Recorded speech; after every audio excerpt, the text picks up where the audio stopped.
This is your astrology forecast. Looking at the flat wheel here, you can see a couple of things. First of all, the sun is on the cusp heading into Aquarius. The moon is on its way through the first quadrant and will be in Cancer by the time it's full here in a week. And you see a bunch of planets are on the cusp ready to transition into new signs. So we'll talk about what that means in just a second. Some dates for you so you have them. The sun enters Aquarius on 2/16. There's a full moon in Cancer on 2/4 and in Leo on 2/5. 2 nights of an actual full moon. This year there are several full moons that occur over 2 days and have 48 full hours of 100% illumination. The new moon will be in Aquarius on 2/19 and the full moon will be in Leo on 3/6 and in Virgo on 3/7, same deal. As far as the illuminated planets, the ones that you can see with your bare eye for the most part, you got Mercury, which moves a few times. It's going to transition through Capricorn into Aquarius and finally into Pisces before we get to Ostara. No retrogrades on the horizon. Venus has some movement too, some chaos on the horizon as it spends a short stint, barely a weekend inside of Ceres, but we'll see what kind of chaos that wreaks for our personal relationships. Mars will be in Taurus just about the whole time. It enters the cusp of Gemini just before Ostara. Jupiter has mad chaos going on, almost 2 weeks in Cetus, and otherwise it is in Pisces most of the time. Saturn is the one with the really big news. Guess what, guys? 2020 is finally over.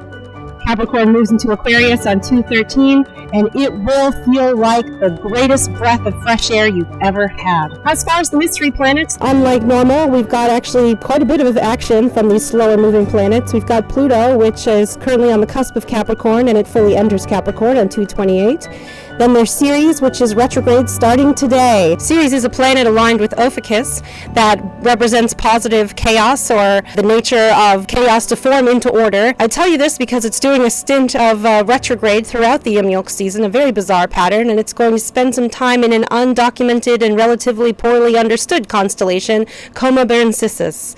If anybody has any information about what that might mean for us, do let me know. Otherwise, we will be watching this one closely. Eris is still in Cetus and will be until the year 2037, but this year it finally enters the cusp of Pisces. What does this mean? Well, as far as chaos goes, we're not out of the woods yet. We've got quite a few chaotic situations coming up. The largest influence this Imbolc goes to Saturn. This shift away from Capricorn will feel like refreshment, rebirth, a detachment from the exhausting, fatalistic thoughts of the last few years. It will feel like a maturity. The sun remains in Capricorn for some time, and many transitions align for some intense days with periods of less intensity in between. Jupiter enters Cetus on the full moon, which is in Leo, and this implies that creative pursuits and ventures of manifestation will go awry. Mercury enters Capricorn during this chaotic Jupiter placement, which means fatalism, pessimism, and ambition will creep into our daily speech.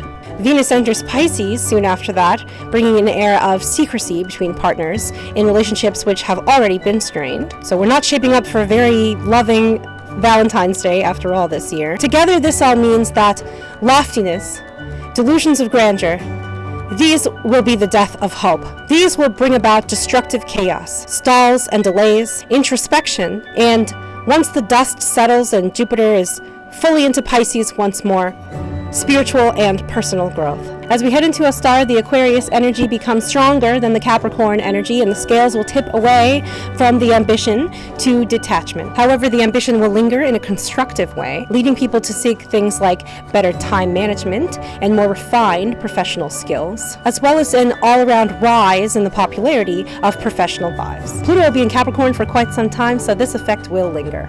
Jupiter stays firm in Pisces. Venus heads through Pisces and into Aries just in time for the holidays, so that's spicy. And Mercury will enter Pisces just before Ostara. This will bring a really truly airy vibe to the rituals and modes of speech that people are using at the time. The veil will feel very, very thin this spring equinox. It will almost feel like Beltane. Finally, Ceres is doing some interesting stuff. And the fact that it's moving in and out of that Coma Berenices, as we mentioned, an uncharacterized sign, that's the real reason why there's so much uncertainty in the world right now. People genuinely don't know what's coming.